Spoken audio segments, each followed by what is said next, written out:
তোমরা যারা এখনো ফ্যামিলি শুরু করো নাই, যুবকদেরকে বলছি, তাদের জন্য এই অংশটুকু বেশি বেনিফিশিয়াল হবে ইনশাআল্লাহ। তোমাদের জন্য পথ চলাটা তুলনামূলক সহজ তাদের চাইতে যারা অলরেডি ফ্যামিলি ঢুকে গেছেন এবং বিপদেও পড়ে গেছেন।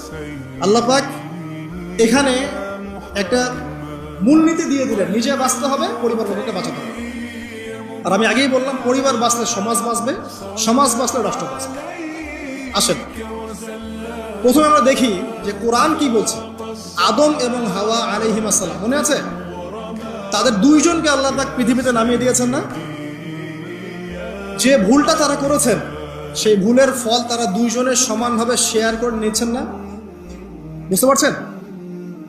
আল্লাহর সীমা লঙ্ঘন করার পরে তাদেরকে যে আল্লাহ পাক নামিয়ে দিলেন পৃথিবীতে, এখন এই যে লম্বা সময় তাদেরকে পৃথিবীতে থাকতে হবে, পৃথিবীর এইসব ভোগান্তি পোহাতে হবে, হ্যাঁ, জান্নাতের সেই নাজ নেয়ামত থাকছে না, এই যে কষ্টের পথ চলা, এই পথ চলাতে কি স্বামী স্ত্রী একসাথে না? এভাবে যদি পরিবারের স্বামী এবং স্ত্রীরা তাদের জীবনের উদ্দেশ্যটা ফিক্স করতে পারে এবং সমস্ত বাধা বিপত্তিকে হাসি মুখে একসাথে ডিঙাতে পারে, পরিবারে শান্তি আছে।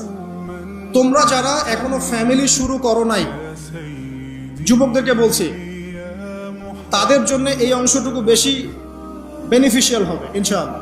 তোমাদের জন্য পথ চলাটা তুলনামূলক সহজ তাদের চাইতে যারা অলরেডি ফ্যামিলি ঢুকে গেছেন এবং বিপদেও পড়ে গেছেন।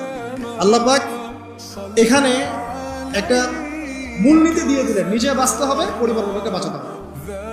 আর আমি আগেই বললাম, পরিবার বাঁচলে সমাজ বাঁচবে, সমাজ বাঁচলে রাষ্ট্র বাঁচবে।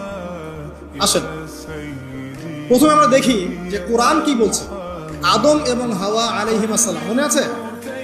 তাদের দুইজনকে আল্লাহ পাক পৃথিবীতে নামিয়ে দিয়েছেন না?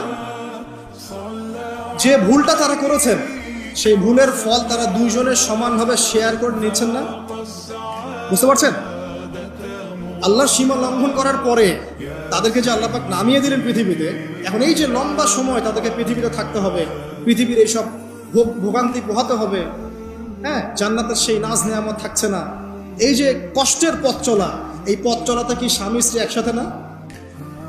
এভাবে যদি পরিবারের স্বামী এবং স্ত্রীরা তাদের জীবনের উদ্দেশ্যটা ফিক্স করতে পারে এবং সমস্ত বাধা বিপত্তিকে হাসি মুখে একসাথে ডিঙাতে পারে, পরিবারের শান্তি